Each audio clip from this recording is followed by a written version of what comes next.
Hello everyone, welcome to Rachitha రుచులు. ఇవాళ నేను ఒక మంచి మసాలా పౌడర్ని చూపిస్తున్నాను. నేను ఇది రెగ్యులర్గా దాదాపు అన్ని కూరల్లోనూ వాడే పౌడర్ ఇది. దీనికోసం నేను ఒక 100 గ్రామ్స్ వరకు ధనియాలు తీసుకున్నాను. ఎక్కువ చేసి పెట్టుకుంటే ఫ్లేవర్ అనేది పోతుందండి, అందుకే కొంచెమే చేస్తున్నాను. ఇందులోకి ఒక 7-8 లవంగాలు, ఒక 2 యాలకులు, కొంచెం చెక్క, కొన్ని మిరియాలు, కొంచెం జీలకర్ర కూడా వేసుకుంటున్నాను. వీటన్నింటినీ డ్రైగా ప్యాన్ పైన ఫ్రై చేసుకోవాలి. ఇప్పుడు స్టవ్ పైన ప్యాన్ పెట్టుకుందాం.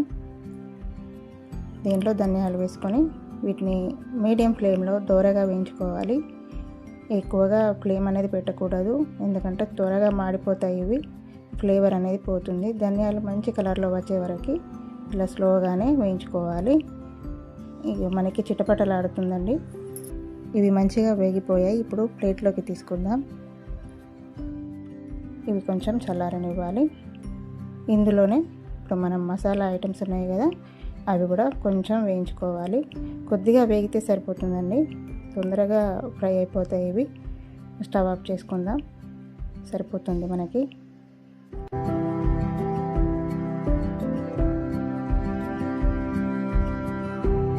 వీటిని ప్లేట్లోకి తీసుకుందాం. వీటిని కాస్త చల్లారనివ్వాలి. చల్లారిన తర్వాత మిక్సీ పట్టుకుందాం.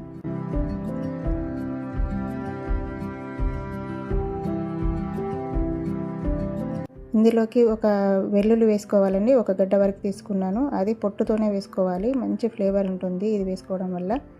ఇప్పుడు మెత్తని పౌడర్ లాగా మిక్సీ పట్టుకోవాలి. మనకి మసాలా పౌడర్ అనేది రెడీ అయిపోయింది. దీన్ని ఒక బాటిల్లో వేసుకొని స్టోర్ చేసి పెట్టుకోవాలి. మూత టైట్గా పెట్టుకొని, లేకుంటే ఫ్లేవర్ అంతా పోతుంది.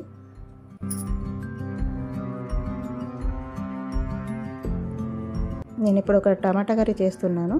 అందులో ఒక 1/2 స్పూన్ వరకు ఈ పౌడర్ని వేసుకుంటున్నాను.